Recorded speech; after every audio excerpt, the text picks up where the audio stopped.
armée. À part ces deux-là, il n'y a pas autre moyen, il n'y a pas autre élément qu'ils utilisent pour maintenir le pouvoir. Donc, plus on s'approche des élections présidentielles, mais c'est normal que le pouvoir de Ouattara va devenir de plus en plus étouffant. Il va accélérer la répression. Donc, on va voir les enlèvements se faire. Et voilà. Donc, faut pas qu'on soit, c'est vrai, faut qu'on soit juste choqué. Mais faut pas que cela nous décourage. Ou bien, faut pas que cela amenuise nos forces. Ou bien, entame notre détermination. Les pouvoirs des dictateurs fonctionnent comme ça. C'est le contraire qui nous aurait étonné. Ok?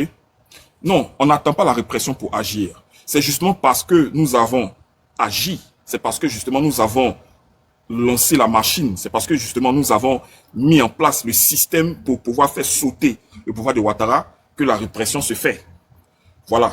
Et puis Ouattara, comme vous le savez, ce n'est pas quelqu'un il n'est pas un démocrate. Le seul moyen de faire incliner, de faire basculer ou de faire tomber un régime dictatorial, c'est le peuple. Il n'y a pas d'autre façon. C'est une simple marche que nous voulons faire. Mais regardez véritablement, regardez tout ce qu'il a mis en œuvre pour ne pas qu'on puisse marcher. Vous voyez, ils ont voulu tendre un piège à l'opposition pour dire, quand l'opposition a dit on va marcher le 2, le préfet de police a demandé à ce que les opposants viennent à une rencontre. Quand ils sont venus, qu'est-ce qu'ils ont dit? On ne veut pas que vous annulez votre marche, mais seulement pour des problèmes de sécurité, pour qu'on puisse encadrer la marche, on vous demande de décaler la marche. Pourquoi? Parce que les forces qui devraient assurer votre sécurité, ces forces-là seront en nombre insuffisant. Voilà. Oui, Natushka, salut. J'espère que tu vas bien. Ces forces-là seront en nombre insuffisant parce que vous savez qu'il y a la fête de la commémoration de notre indépendance. Donc, ce qu'on va vous demander, c'est de décaler la marche. Quelle est la réponse qu'ils attendaient? Selon vous, ils attendaient simplement que l'opposition fasse le forcing. Vous comprenez? Pour dire non, nous, on n'a pas à écouter ce que vous dites. Vous saviez depuis longtemps qu'on devait marcher. C'est à vous de prendre votre disposition. Mais non, on a une opposition qui est très mature et très intelligente.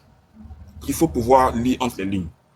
Quand on accepte de les écouter et de décaler la marche, ils sont pris à leur propre piège. Voilà, parce que qu'est-ce qui allait leur donner le droit légitime de peut-être mater la marche? C'est qu'on aille au forceps, c'est qu'on n'accepte pas, voilà, les décisions prises par le préfet d'Abidjan. Mais nous, on a vu ça venir parce qu'il faut que vous sachiez une chose. On ne crée pas des conditions de marche pour que les manifestants aillent périr.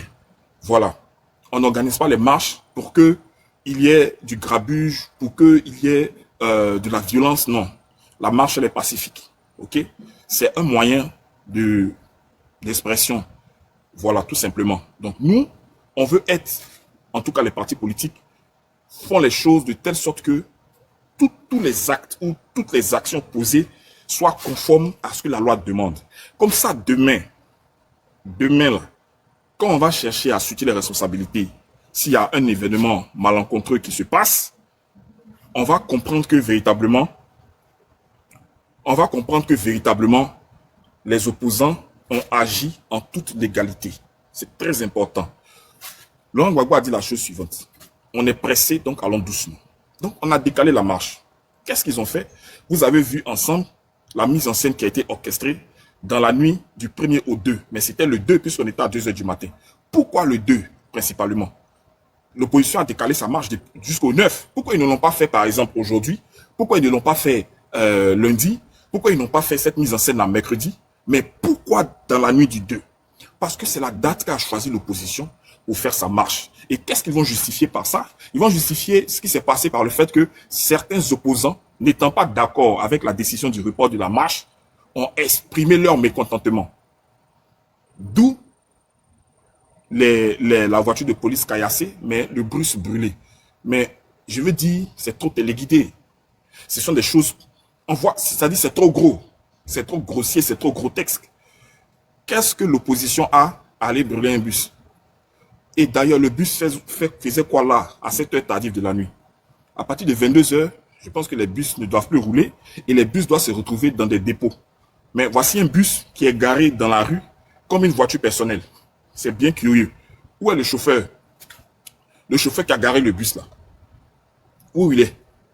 Bon, une voiture de police qui est censée faire la garde, il y a forcément ses occupants qui sont là. Est-ce que quand les gens ont attaqué, merci Oloufela, merci. Est-ce que quand les gens ont attaqué, est-ce que quand ils ont caillassé la voiture de police, on a vu le policier? Moi, j'ai pas vu de policier. Je n'ai pas vu une résistance. Le bus a été brûlé non loin, je crois, à 100 mètres du sapeur-pompier. Selon les informations qu'on a reçues, mais selon les vidéos aussi. Donc, 100 mètres des sapeurs-pompiers, les gens ne peuvent pas réagir à temps pour éteindre. Non, je pense que c'est trop gros. Donc, il faut le prétexte pour arrêter les organisateurs de la marche. Vous ne voyez pas comment ils se démènent tant pour ne pas que la marche ait lieu? Donc, comprenez ce que va représenter la marche. Cette peur qui les gagne là, ils l'ont transposé. C'est-à-dire qu'ils veulent transposer le manque de sérénité qui les habite. Ils veulent transposer ce manque de sérénité là sur les Ivoiriens. La peur qui les ténaille, qui s'est emparée d'eux. Pourquoi? Parce qu'ils ont vu la détermination des Ivoiriens. Donc cette détermination là fait que il ne faut pas permettre cette marche. Pourquoi? Parce que si on marche en l'état actuel des choses, ils bandent leurs muscles, vous voyez, ils font sortir les chars, tout ça. C'est de la pure dissuasion. Il n'y a aucun char qui va tirer sur des manifestants. En 2025, nous sommes là, dans la situation actuelle dans laquelle nous nous trouvons, il n'y a pas un char qui va prendre son canon là et puis tirer sur une foule de manifestants. C'est pas possible. Ça n'est...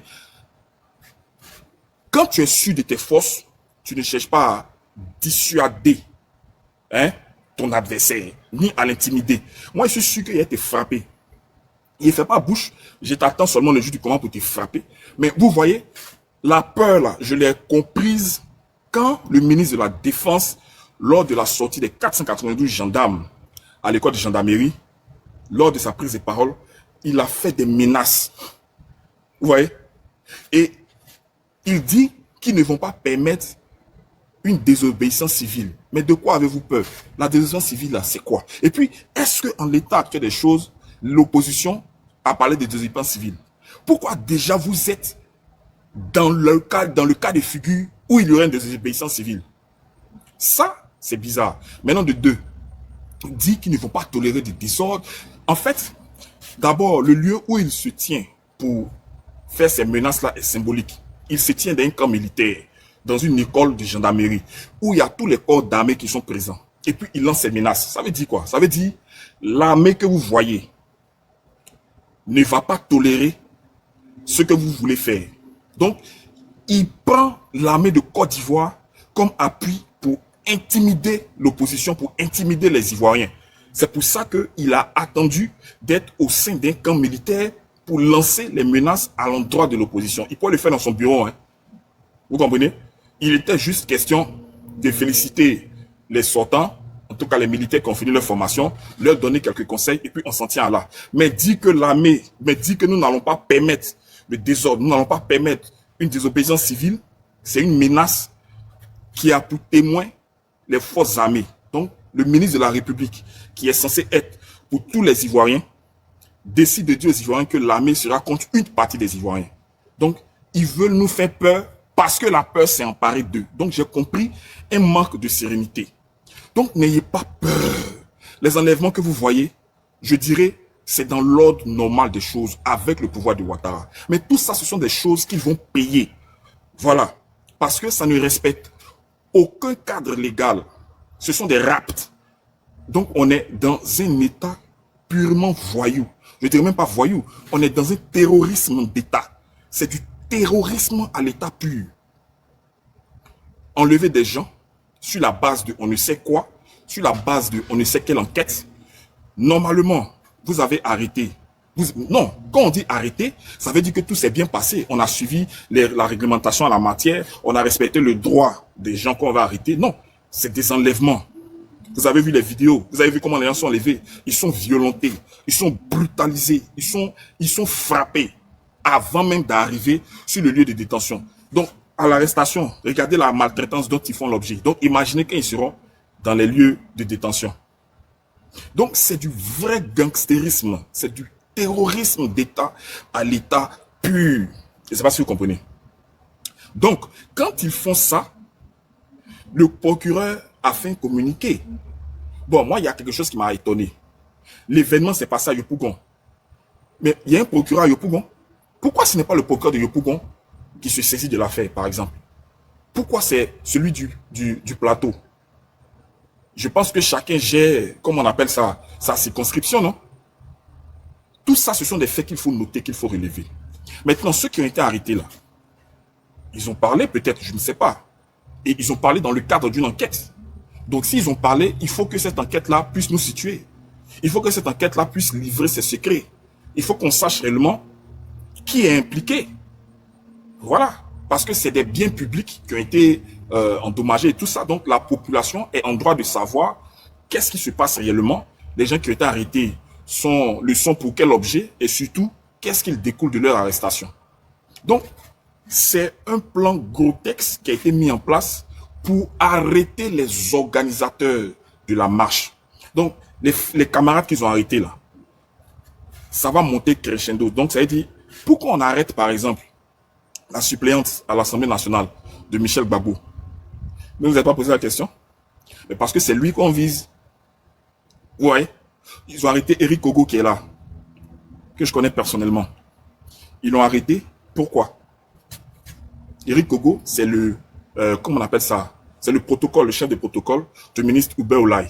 Pourquoi on l'arrête lui, principalement? Et puis les autres camarades. Donc, ils visent à casser la dynamique impulsée par les organisateurs. Si ceux qui organisent sont arrêtés, ça veut dire que la marche ne pourra pas se tenir. Donc, ils vont faire tout ce qui est en leur pouvoir. Il faut que vous le sachiez pour arrêter la marche. La marche, là, plus elle sera grandiose, moins ils pourront agir. Ouattara ne peut pas se permettre de donner l'ordre de tirer sur des manifestants en 2025. C'est pas possible. Alors, s'ils ne peuvent pas arrêter la marche, s'ils ne peuvent pas casser l'élan de la manifestation, mais la manifestation va grossir.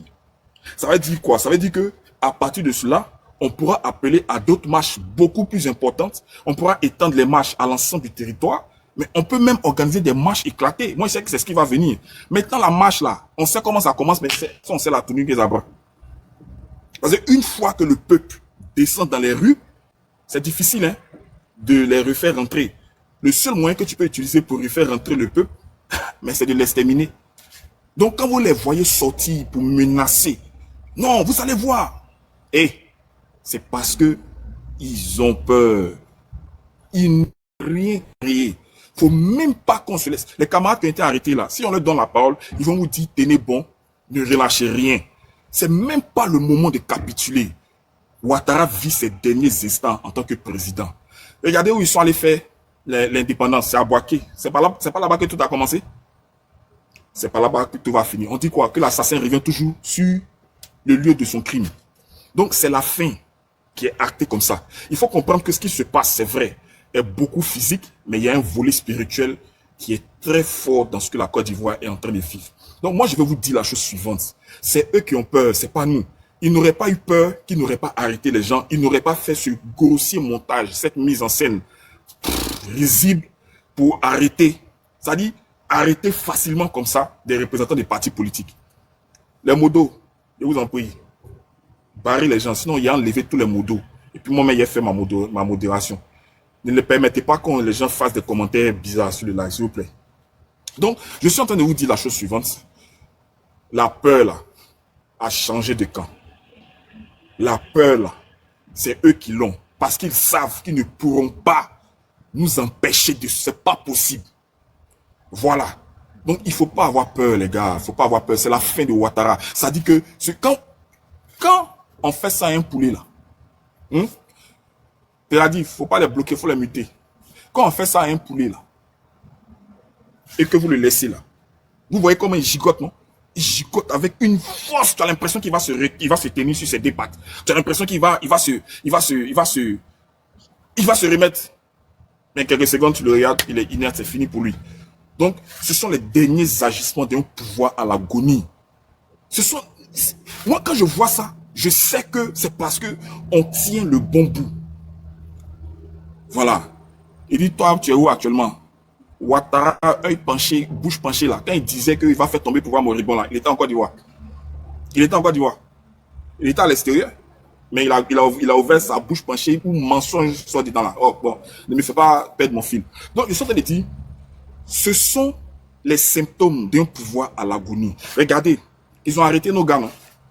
Est-ce que vous n'avez pas vu Damana Picasse? Vous n'avez pas vu quoi Justin? Vous n'avez pas vu Diaoufoué en train de continuer la mobilisation? Ils étaient à Yopougon tout à l'heure. Qui a vu ça? Qui a vu ça? Normalement, ils devaient être apeurés. Hein? Ils devaient être un peu timorés. Ah les gars, qu'est-ce qui se passe? Et voilà, tu vois. Non, mais ils l'ont pas fait. Ils étaient à Yopougon. Quand ils ont fini Yopougon, ils sont allés où? Pour ceux qui suivent l'actualité, ils sont allés où? Ils sont allés à Boubou. Pour continuer quoi? La mobilisation, les gars. Continuer la mobilisation. Ça ne sert à rien d'avoir peur. C'est inutile. Parce qu'ils ne pourront rien faire. Voilà. Tout ce qu'ils sont en train de faire, les arrestations, c'est de l'intimidation. C'est pour nous intimider. Mais je vais vous demander quelque chose. Qu'est-ce que Ouattara peut faire en l'état des choses qu'il n'a pas encore fait? Moi, je vous pose la question. Qu'est-ce qu'il n'a pas encore fait? Qu'est-ce qu'ils n'ont pas encore fait? Les Ténébiraïma là, c'est eux qui arrêtent les gens. Ils ne dorment pas, ils sont apeurés. Parce qu'ils savent que le feu couvre. Et ce qui va, l'action qui va déclencher, c'est-à-dire que l'action qui va déclencher le chronomètre de leur chute là, c'est la marche du 9. C'est la marche du 9. Il n'y a rien, ils ne peuvent rien créer. Ils peuvent rien créer. Voilà. Donc, ça, les arrestations que nous avons vues, ce sont des arrestations, c'est vrai. Ça nous choque. On doit, c'est un sujet comme ça et tout ça. Mais sachez que c'est dans l'ordre normal des choses. C'est dans le processus de la chute du pouvoir de Ouattara. S'il n'avait pas fait ça, s'il n'avait pas agi comme ça, on devrait même se poser des questions. Vous voyez, quand il s'est vêtu à casser les syndicats estudiantins, il casse la FESI. Vous pensez que c'est pourquoi? Parce que ce sont des forces qui peuvent aider à la mobilisation. Il sait que ça va finir là-bas. Il sait. Pourquoi il anticipe? On tient un étudiant, et puis le même jour, on sait qu'il y a déjà l'étudiant. On va les arrêter, mais normalement, jugez-les. Ça fait combien de mois que le responsable de la FESI avec ses camarades sont en prison? Jugez-les. Vous allez leur donner l'opportunité de se défendre avec les preuves qu'ils ont. Au moins, on va savoir ce qui s'est passé. Mais pourquoi ils ne les jugent pas? Parce que les dossiers sont vides. C'est juste des manifestations, c'est juste des actions qu'ils mènent pour casser toutes les forces vives qui vont aider à cette grande mobilisation. Donc, je veux dire que quand vous voyez un pouvoir agir comme ça, c'est dans l'ordre normal des choses. N'ayez même pas peur. Ouattara ne vomissait pas du feu comme Mobutu le faisait. Je me suis encore, j'ai pris le temps encore d'aller interroger l'histoire. Je me suis un peu attardé, j'ai regardé le dictateur de la Roumanie et tout ça. Et puis j'ai regardé encore la fin de Mobutu. Frère, Mobutu était malade. Il allait se faire soigner en Suisse. Je crois qu'il avait une maladie de, comment on appelle ça, prostate et tout ça. Et quand il revenait, il a dit aux journalistes dans l'avion, les gens pensent que je suis fini. Moi, je ne peux jamais finir. Moi, Mobutu, je suis un super président. Vous allez voir quand on va arriver, vous allez voir le monde qui va m'attendre au stade. Vous allez voir la déferlante. Effectivement, quand il est arrivé au Congo, il y avait du monde. Tu as l'impression que le pays même là était derrière Mobutu. Et puis qu'est-ce qu'il a fait? Il a fait un remaniement au sein de l'armée. Il a changé le chef d'état-major, il a pris Maélé, il a mis Maélé, il a pris ses gars, tout ça. Tout ça, tu vois, il a remis ses gars en place. Vous savez ce qui s'est passé? 4 mois, KO. 4 mois, KO. Les pouvoirs agonisants vers la fin deviennent de plus en plus violents et répressifs. Maintenant, c'est comment est-ce que le peuple réagit en face de cela. C'est ça en fait. Vous voulez la liberté? Il faut que du sang coule. C'est comme ça. La liberté s'arrache. Elle ne peut pas se négocier. Donc, on est tellement sur le bon chemin que eux-mêmes là, ils ne comprennent pas d'où on tire cette force-là, ce courage-là. Vous comprenez? Donc, voici pourquoi ils ne veulent pas que la marche se tienne. La marche va se tenir. Contre bon gré, mal gré, la marche va se tenir. Les gars, la marche va déclencher l'horloge de la chute de Ouattara. C'est moi qui vous le dis. Notez ça quelque part. Et puis, il n'en a pas pour longtemps. Hein. Voilà. Ne pensez pas que il a... Ça, c'est les... Vous savez, les dictateurs, là, ils se voient tous mourir au pouvoir. Oui, oui, oui, oui, oui. Les dictateurs se voient tous mourir au pouvoir. Il n'y a pas un dictateur, tu vas parler, puis il va te dire non, bon, dans 5 ans, jamais. Vous avez connu Bokassa. Bokassa est venu au pouvoir, vous avez vu, après, il s'est transformé en empereur. Tout près de nous, le président du Cameroun. Bon, je ne vais pas le critiquer, c'est que sûr, on remarque tous que ils ont cette vertu-là de s'éterniser. Parce que pour eux, à part eux, personne d'autre ne peut faire ce qu'eux, ils ont eu à faire. Donc, lui, Ouattara, il ne fait que faire ce que ses prédécesseurs ont fait. Mais si tu agis comme tes prédécesseurs, mais tu auras la même fin qu'eux, ta fin ne sera pas différente de tes prédécesseurs. Donc c'est pour ça que ce n'est pas le moment de reculer. On recule même, c'est pourquoi. On recule même là, ça ne sert absolument à rien. Et on est sur la bonne voie. Donc faites votre demande, vous allez monter, vous allez donner aussi vos points de vue, vous allez exprimer ce que vous ressentez. Et puis, ok, j'accepte Angélis déjà.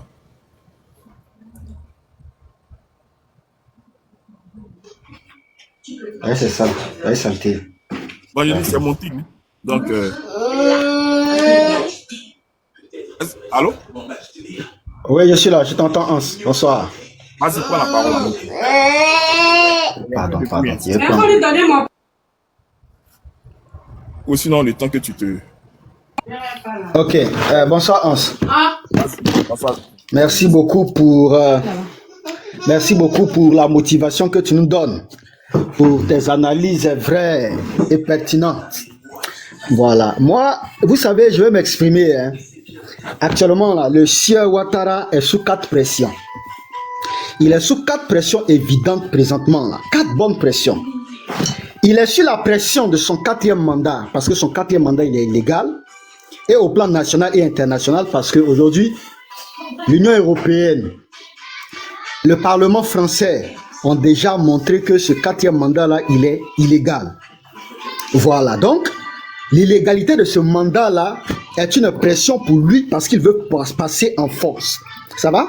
La deuxième chose sous laquelle il est sous pression, c'est la marche du 9 août 2025. La marche du 9 août 2025, là, est une hantise pour lui.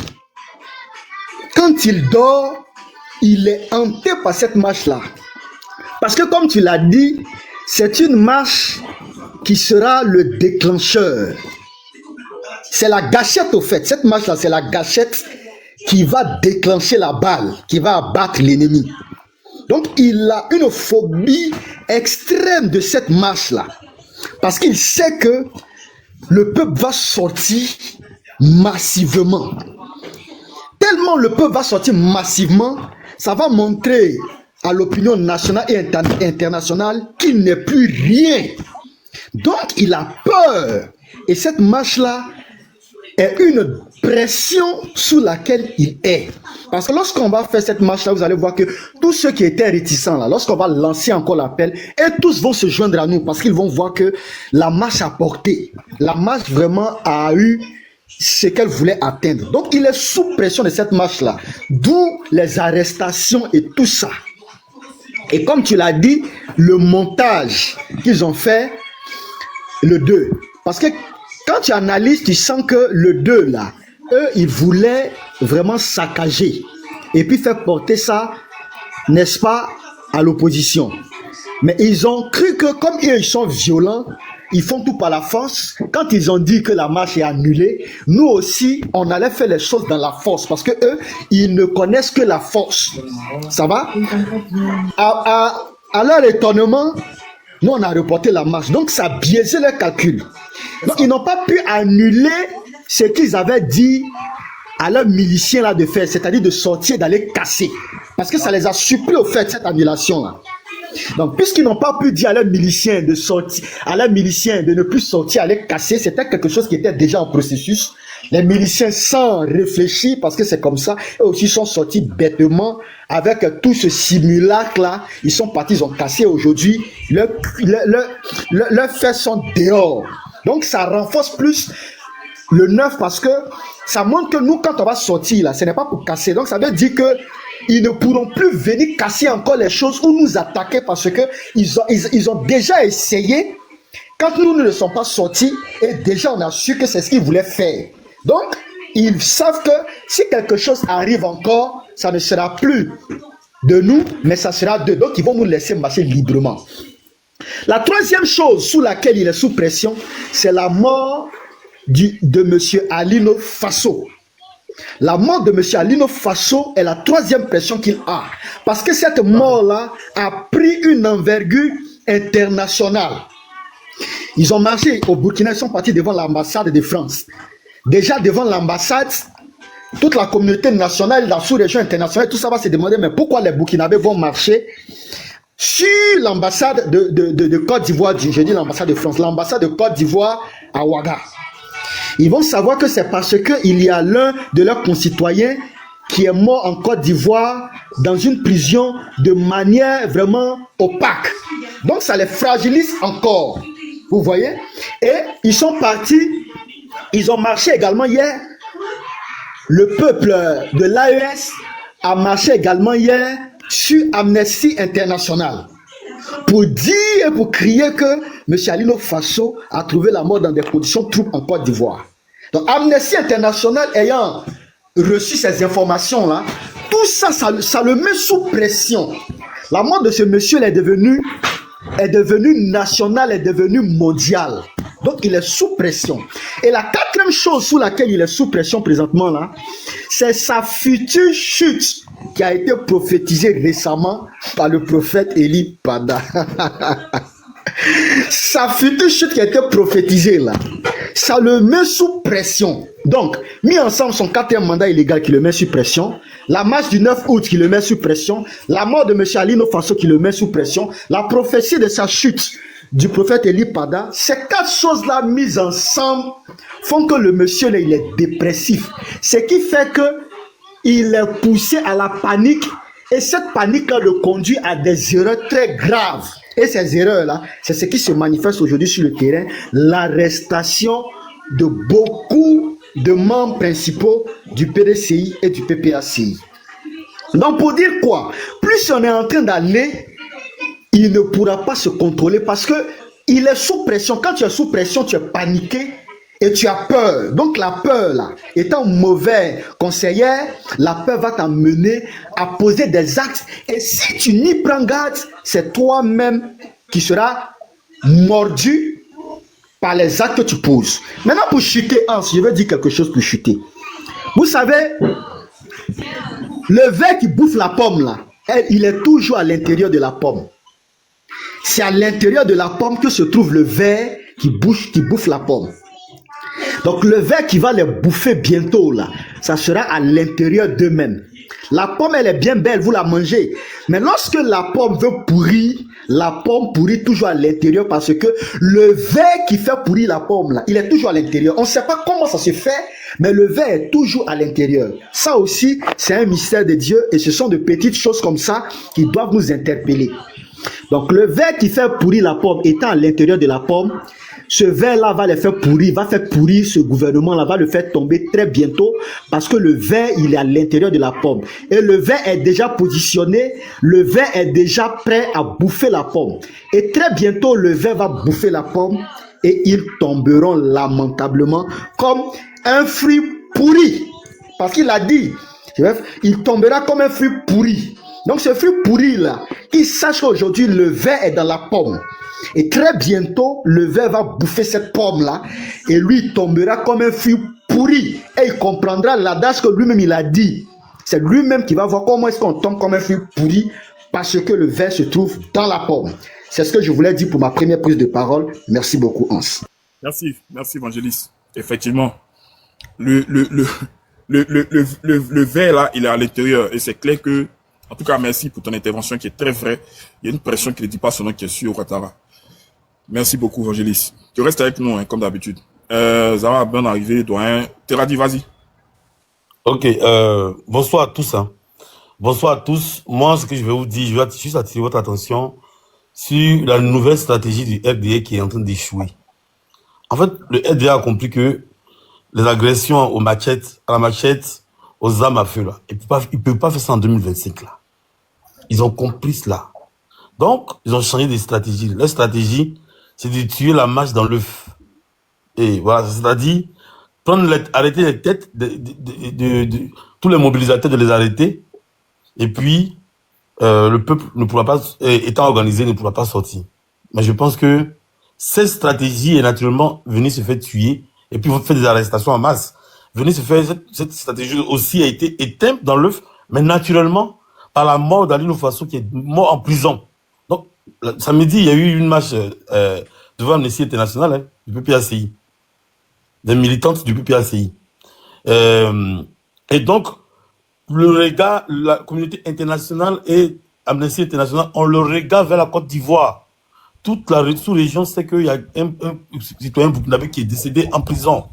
Donc, ces arrestations massives-là, ils ne peuvent pas continuer jusqu'à un certain point. Il faut que vous mettez ça dans votre tête.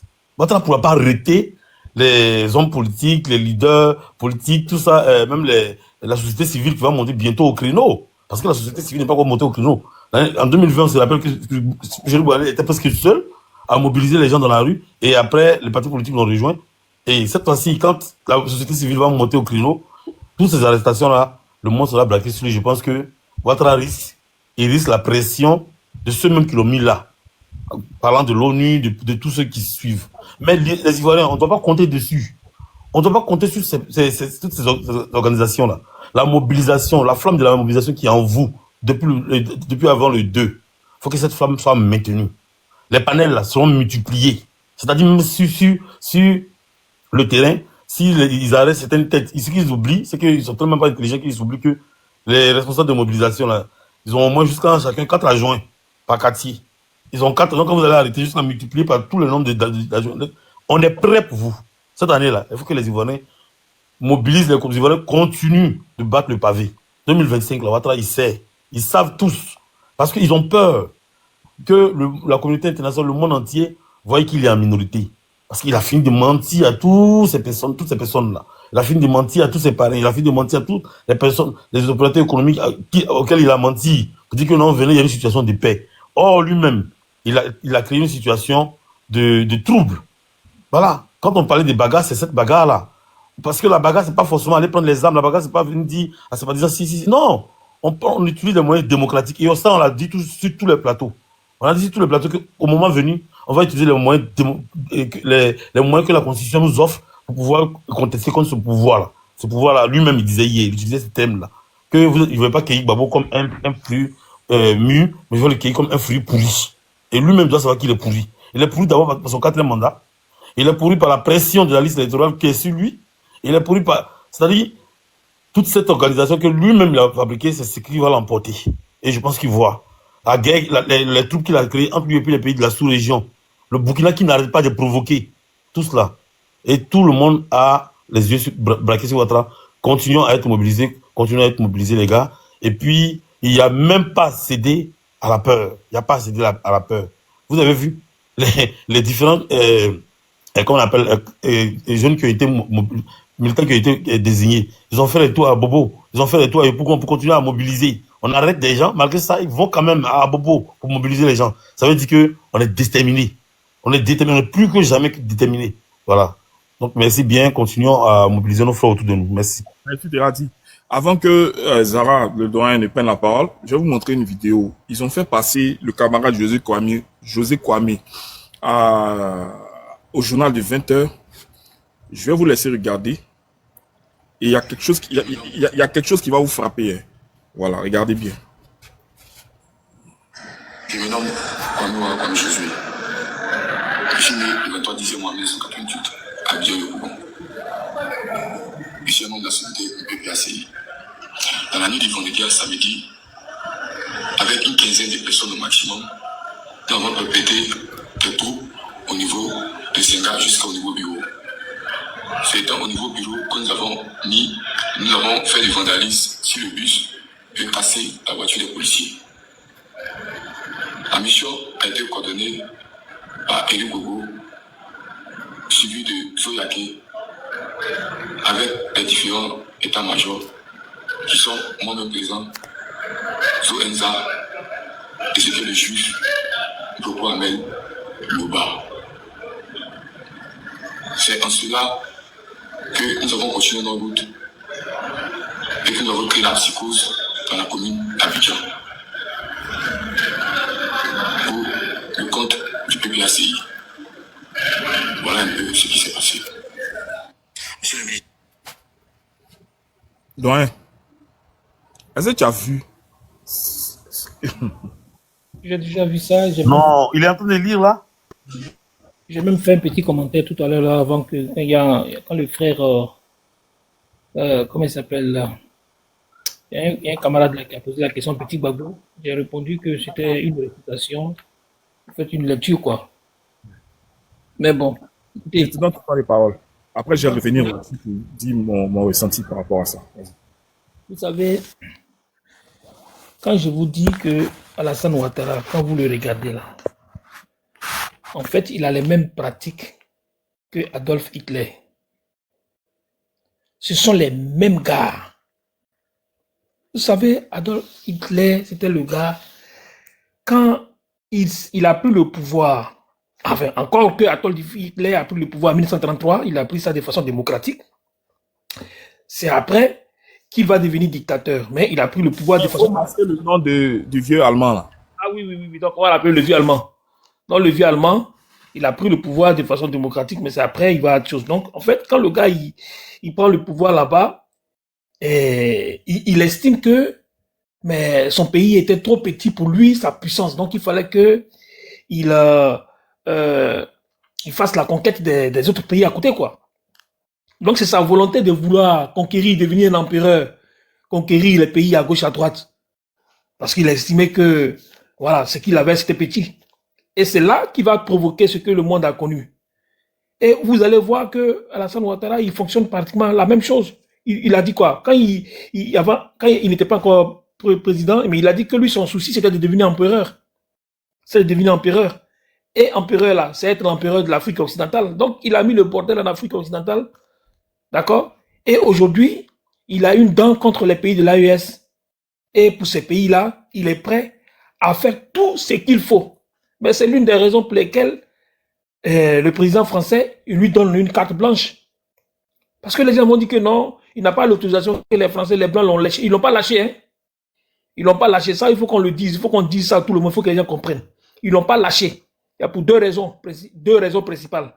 Et quand vous avez fait, moi, c'est un peu avec un peu de recul que j'ai réécouté le discours de Ouattara, puis j'ai compris le sens des mots qu'il a utilisés. Quand il dit que il est candidat parce qu'il y a des questions économiques et des questions sécuritaires qui sont en jeu, mais c'est pas pour rien, parce que c'est l'argument qu'il a mis devant les Occidentaux. Quand il leur dit, par exemple, que oui, vous voyez, tous ces gens qui sont à l'AES là, et puis beaucoup d'autres pays encore qui ne sont pas encore rentrés à l'AES, le Sénégal, le Bénin, le Togo même, qui sont en train de parler de sortir, enfin de l'éco, et de faire en sorte que l'éco soit une véritable monnaie de l'Afrique occidentale. C'est-à-dire que tu vas prendre tous les pays francophones de l'Afrique occidentale, mais qui va aussi intégrer en son sein les pays lusophones, les pays anglophones. Donc, ils savent très bien que si l'éco rentre dans sa forme réelle, dans sa forme qui est prévue là, mais ça va échapper à la puissance de la France. Donc, il faut créer un système d'une certaine monnaie qui vont appeler aussi éco, mais qui va continuer d'être sous la domination d'Alassane Ouattara, de la France. Donc, la seule personne qui peut mieux défendre ce système économique là, c'est Alassane Ouattara. Il faut les maintenir pour ça. Et puis pour les raisons sécuritaires, c'est quoi? C'est que en fait, la seule personne aujourd'hui qui peut être capable de montrer un grand zèle à l'égard des pays de l'AES, c'est Alassane Ouattara qui peut montrer son zèle. C'est lui seul qui peut dire que moi, je peux les mélanger, je peux les attaquer, je peux réussir à retourner certains pays, tout ça là. C'est lui seul qui peut le faire. Donc, quand on prend tout ça là, on comprend que les gens là, ils sont avec lui. Et notre soutien, nous, on doit compter sur qui? Le peuple, l'opposition ivoirienne doit compter sur qui? On doit compter sur le peuple de Côte d'Ivoire. C'est tout. On doit compter sur nous-mêmes. On doit compter sur notre capacité. Moi, je vous dis, hein, ceux-là, ils vont casser de l'opposition. Ça va pas aller quelque part. Parce que c'est la France qui fait les propositions pour les pays francophones à l'ONU. Donc, ils vont pas faire des propositions pour nous. Il faut que nous-mêmes, on prenne notre vie, notre destin en main. Il faut qu'on se batte. On doit se battre. C'est pourquoi les enjeux qui sont devant nous là sont des enjeux qui sont très importants. On ne doit pas jouer avec. En fait, on doit se comporter comme des orphelins. On n'a ni père, on n'a ni mère. On doit compter sur nous-mêmes. On doit compter sur nous-mêmes pour des raisons qui sont évidentes. C'est que si cette situation-là nous échappe et que Ouattara réussit à installer son dictat sur la Côte d'Ivoire, c'est fini. C'est fini. Parce que les enjeux sont très importants. Les enjeux dont j'ai parlé là, c'est les enjeux économiques, les enjeux sécuritaires. C'est très important. Pour ceux qui sont là-bas puis qui ne veulent pas laisser affaire là. C'est très important. Donc, ils vont essayer de mettre la pression sur le peuple de Côte d'Ivoire. Ils vont essayer de terroriser les gens. Ce qui s'est passé avec le camarade, vous voyez, ce que les gens ont fait à la RTI là, c'est ridicule. Mais ça, ce sont les pratiques du vieux allemand là. Ce sont ces pratiques. Avec la SS, c'est ça non, SSS, la Gestapo, les choses, mais c'est les pratiques, c'est ça. Comment vous êtes une armée régulière, vous êtes des agents des forces de l'ordre, et puis vous pouvez venir en voiture banalisée, venir prendre quelqu'un, et puis vous ne lui présentez même pas un mandat d'arrêt, vous ne lui présentez rien, et vous venez, vous le battez, mais c'est pas possible. C'est quoi? On est dans quel pays? On est dans quel pays? Mais est-ce que ça ne vous dit pas quelque chose? Est-ce que ça ne vous rappelle pas choses, comment on appelle ça? Les escadrons de la mort, ça ne vous rappelle pas ça? Mais c'était les mêmes pratiques là. Ils viennent, ils prennent les gens, puis ils vont les gars. Ils prennent les gens, ils viennent les gars, puis on mettait ça sur le gouvernement de Gbagbo. Ces gens-là, ils sont dangereux. Et un homme qui a peur, un homme qui sait qu'il va chuter, un homme qui sait qu'il ne reste que quelque chose, il ne reste que, en tout cas, son pouvoir ne tient qu'à un petit fil. Il est capable de faire toutes sortes d'excès pour pouvoir se maintenir au pouvoir. Et nous devons nous dire que c'est le dernier chant du cygne. C'est le dernier chant du cygne. Et ce chant du cygne-là, ça doit annoncer la fin de leur régime. Et puisque leur régime tire à sa fin, on doit les pousser, on ne doit pas céder. Parce que c'est du kit ou double. C'est du kit ou double. C'est-à-dire que nous, ou bien on réussit à les faire partir, ou bien eux, ils s'asseyent sur nous définitivement. Je vous apprends que le président Laurent Gbagbo, il a 80 ans. Il mène son dernier combat. S'il a perdu ce combat-là, c'est fini, il va aller se reposer. Il ne pourra plus faire encore un combat, il est fatigué. Donc, il faut renouvellement des générations. Il faut ceux qui disent qu'ils sont forts, là. Ceux qui sont en train de parler, ceux qui disent que non, il faut plein de précautions, là. Eux, ils ont été retournés. Ils sont aujourd'hui, là. Ils sont, qu'est-ce qu'ils disent là même, là? Ils disent qu'ils sont souverainistes. Ils disent qu'ils sont panafricanistes. Ça, c'est dans la bouche. Ils ne le sont plus. Ils sont collaborationnistes. Oui, ils sont collaborationnistes. Ce sont des gens qui sont dangereux. Donc, ceux-là, on ne peut plus compter sur eux. Les Blé Goudé, c'est lui qui disait, si tu dors, il faut te lever. Si tu grèves, il faut débander. Il faut tout le monde dans la rue. Aujourd'hui, la Blé Goudé, il est où? Tous ceux-là, ils sont devenus où? Ils sont devenus quoi? Donc, il faut qu'on prenne notre destin à main. Il faut qu'on prenne notre destin à main. Nos camarades comme les Kouya Justin, les Damana Pikas, ils sont mobilisés. Il faut qu'on écoute ce qu'ils disent. Parce que ce qui va se jouer le 9 là, c'est très important pour nous. En tout cas, je vais m'arrêter par là pour le moment. Et puis, je vous assure que c'est dur. Mais quand c'est dur, seuls les durs avancent. Et je sais que vous êtes des durs. On va avancer ensemble. Merci doyen. Merci pour ta brillante analyse et ta mobilisation. Quelqu'un qui est sûr de ses forces, est-ce qu'il va agir de la façon dont le RDR est en train d'agir? Le procédé est le même. Créer des échauffourées, arrêter des gens, porter des accusations, et puis ensuite mener la répression. Ça ne vous rappelle pas l'étudiant qui a été déjà pour arrêter les responsables de la comment on appelle ça, de la FESI? L'étudiant qu'ils ont déjà là. Dès qu'ils ont été déjà, on arrête quelqu'un en même temps qui était censé être avec lui, et puis il accuse ceux qui sont censés avoir commis le crime. Et puis, on va les arrêter. C'est le même procédé, mais c'est la peur qui fait ça. C'est ce que je vous disais en fait. Quand vous voyez le camarade Kwasi qui vient de parler, qui est passé à la télé là, il est en train de lire. Vous sentez que le camarade a été forcé de lire ce qu'il est en train de lire. Vous comprenez?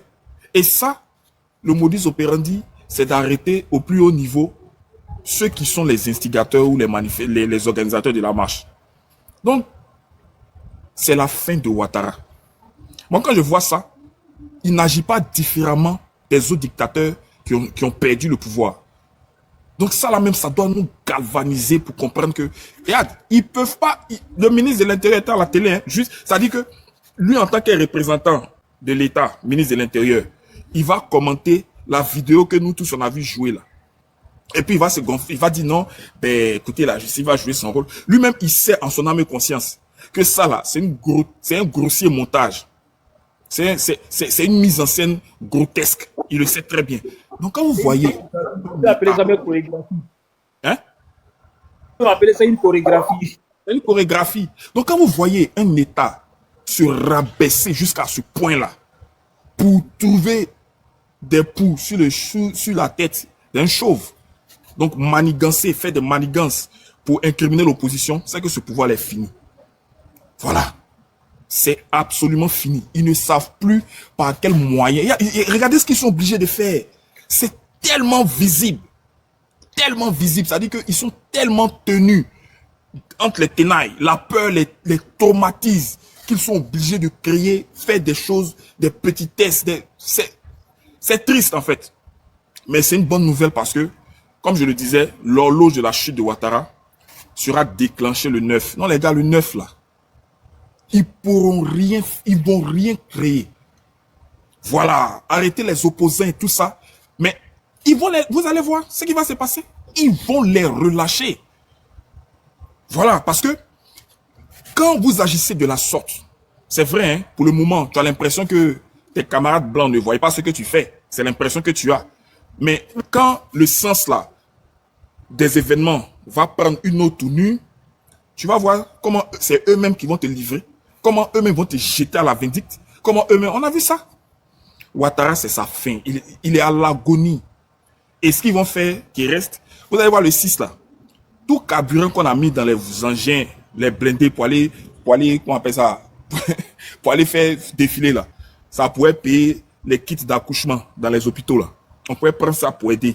On pourrait prendre ça pour mettre les bancs, des tables bancs dans les écoles. On pourrait prendre ça pour mettre la toiture pour les écoles qui ont été décoiffées. Tout ce câble, cette logistique qu'on a déployée, mais j'ai compris que tout ça, c'est un relent purement spirituel. Là où tout a commencé là, c'est là-bas tout va finir. Donc ça là, c'est le dernier 6 août de Ouattara en tant que président de la Côte d'Ivoire. Notez ça quelque part. Il est fini. Il est fini. Quand quelqu'un veut décéder là, quand vous le voyez, son corps est là, il est bien portant, mais son âme n'est plus en lui. Donc, je vais dire, ce qui fait la force de ce pouvoir là, n'y est plus. Voilà. L'erreur qu'il ne devait pas commettre, la seule possibilité que Dieu lui a donnée de pouvoir, en tout cas, sortir par une porte honorable, il a craché dessus. Voilà. Et son cœur qui est en train d'être endurci là, c'est justement pour préparer sa chute. Donc Ouattara n'agit pas en dehors de la façon dont agissent les dictateurs. Les dictateurs ont pour rêve de mourir au pouvoir. Et donc quand tu veux forcément, le pouvoir absolu corrompt absolument. Donc la corruption dont il est question ici, ce n'est pas forcément les moyens financiers pour corrompre les gens, non. La corruption dont il est question ici, ce sont les agissements dont vous voyez là. Créer des mises en scène pour brûler les bus, attraper des innocentes personnes, violer les droits les plus élémentaires de ces personnes-là, les emmener à mentir publiquement, les faire chanter, les obliger. C'est ça en fait. Et donc Ouattara, il est en train d'agir comme tous les dictateurs le font. Voilà. Donc, comme il agit comme ça, sa fin est inéluctable. Lui là, c'est quelques mois. Vous allez voir. Donc, faut pas qu'on relâche la pression. Voilà, faut pas qu'on relâche la pression. Un pouvoir sérieux ne va pas organiser une mise en scène pareille. Quelle est l'image que la Côte d'Ivoire a à mettre? En fait, ça sort même de mon entendement parce que j'arrive pas à comprendre. Nous, on n'a jamais vu ça. On est dépassé en fait. Mais que ça s'arrête au stade du choc. J'ai bien envie même de rejouer la vidéo du frère. Mais je me dis que ça veut dire qu'on tient le bon bout. Donc, la marche du 9, les gars, ça ne sert plus à rien d'avoir peur. Et puis, il n'y a plus le temps de ne plus avoir le temps. Voilà, ça ne sert plus à rien. Le PPACI est un parti qui est né dans les braises, qui est né dans le chaudron de la lutte. C'est un parti qui a toujours été confronté à des obstacles, à des difficultés. Le président lui-même, celui qui tient le PPACI, il a été arrêté, mis en prison, lui, sa femme, ses enfants et tout ça, ses collaborateurs ont été arrêtés, chicotés, fessés comme des enfants. Et c'est pas si vous vous rappelez. Voilà. Donc, je veux dire, c'est un parti, je ne dirais pas un parti de douleur, mais c'est un parti qui est prêt à aller à la bataille. Parce que ce parti-là est soucieux que la Côte d'Ivoire doit véritablement sortir de cette situation qui nous dépasse tous. Donc ça là, ça ne va nullement nous faire reculer. Bien au contraire, c'est encore de quoi nous galvaniser, c'est encore de quoi nous donner la force. Et avec les frères des différents partis politiques, notamment avec le PDC, tout ça. Moi j'aime bien la tournée de mobilisation qui a lieu en ce moment. Quand je vois Diaoufoué à côté de Picasso, avec quoi et tout ça. Moi, j'aime bien. Ça montre la détermination. Et si vous voyez bien, Diaoufoué, il a toujours les quais. C'est un message. C'est une communication qu'il envoie. Quand tu portes tes léquets, ça veut dire que tu es prêt à aller sur le terrain. Tu es prêt à entrer en jeu pour contribuer, pour participer. Voilà, il pensait que nos gars allaient arrêter la mobilisation, on allait arrêter les tournées de mobilisation, on allait se terrer dans des réunions à un point fini. Non, non, non, non, non, non, non. Les gars, restons serrés. Ça là, c'est la fin, c'est leur fin qui est là. Ça, au risque de me répéter, quoi. Vangelis. Ouais, yo. C'est tellement clair. Tu sais, comment ça va? Un peu faiblement. En le son de la télé. Ah, ok, d'accord, je vais diminuer la télé. Tout ce que vous voudrez, ok? Ouais, je viens d'Afrique. Ils vont les utiliser pour faire chaud. Mais on sait, mais ça, c'est le projet qui est là. Voilà, pour mener des arrestations. En fait, il faut casser la marche. Il ne faut pas que la marche ait lieu. C'est tout ce qu'ils cherchent. Ils vont dire, bon, suite au précédent que vous avez vous-même créé, suite aux dérives qu'il y a eu, suite, nous ne pouvons pas autoriser. C'est ce qu'ils vont faire, c'est tout. Donc, c'est pour aboutir à un refus. Voilà. Donc, on sait. Mais nous n'allons pas reculer, en fait. Voilà. Parce que si on recule, en définitive, ça ne sert à rien. Donc, ça, on les voit venir. On sait que c'est le plan. Faut même pas capituler. C'est eux qui sont dans le problème. Hein. En fait, la situation peut se présenter comme si c'est nous qui avons chaud. Nous, on n'a pas chaud. Hein. Nous, là, nous, on fait ce qu'on a à faire. La responsabilité, là, c'est à eux de voir ce qu'ils veulent faire.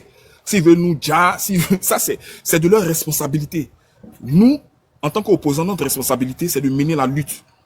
La marche que nous voulons faire n'est pas un moyen de créer une insurrection. Bien au contraire, c'est une vertu démocratique.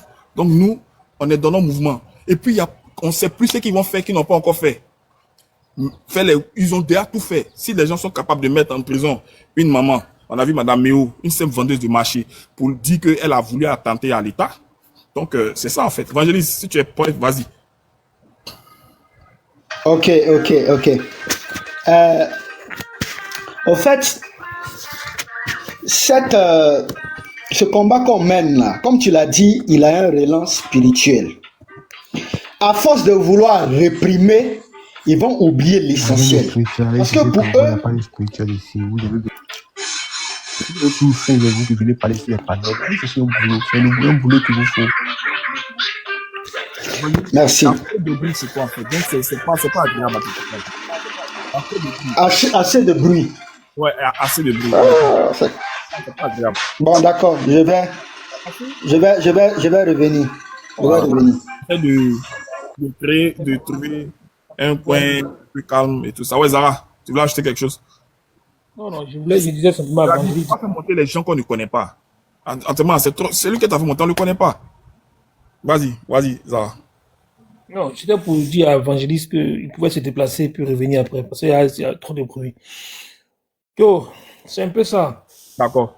Donc, Terra dit, vas-y, le temps que Évangéliste trouve un coin tranquille. Ok. Moi, j'ai envie d'attirer l'attention du pouvoir RHDP face au pouvoir de celui qui ils hébergent aujourd'hui, Blaise Compaoré. Moi, pour avoir fait un tour au Burkina, on a vu comment Blaise Compaoré gouvernait le Burkina Faso. Tu ne peux même pas dire un seul mot. Tu dis un seul mot, tu as arrêté, ta famille a arrêté, jusqu'à ce qu'il naisse un mouvement, le balai citoyen. Tu as balayé Blaise Compaoré et il est là où il est aujourd'hui. Donc, il n'y a rien que Ouattara puisse faire qui va rester impuni. Ouattara ne peut pas continuer à arrêter les opposants comme ça, définitivement. Et puis, c'est-à-dire les Ivoiriens se disent, bon, ok, d'accord, si on sort, il va nous arrêter, ça n'ira pas quelque part. Non, cette année-là, ça ira quelque part. Il faut qu'il le sache. Cette année-là, il ne va pas arrêter les gens sans que ça ne passe quelque part. On sait qu'ils ont préparé les élections. C'est ce qu'ils ont préparé là qui est là. C'est ce qu'ils sont en train de nous servir. La violence, la guérilla urbaine. Ils vont aller même jusqu'à la guérilla urbaine. Tout ça, on le sait.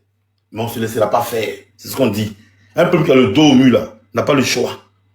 Voilà. N'a pas le choix. Parce que les conditions dans lesquelles on vivait, là, sinon les Ivoiriens ont vécu de 2011 jusqu'en 2025, c'est pas une situation qu'on peut laisser perdurer pendant 5 ans. Non, c'est pas possible. C'est pas possible. Donc, un peuple qui a le dos au mur, il est obligé d'agir. Et aujourd'hui, le PEX, dans Didier l'a dit de sa conférence, hein, voilà. Quand il n'y a plus la loi, le peuple est obligé de prendre sa responsabilité. Le peuple est obligé de se dresser. Et c'est ce qu'il a utilisé. Voilà. C'est ce qu'il a utilisé. C'est sur ce thème ferme là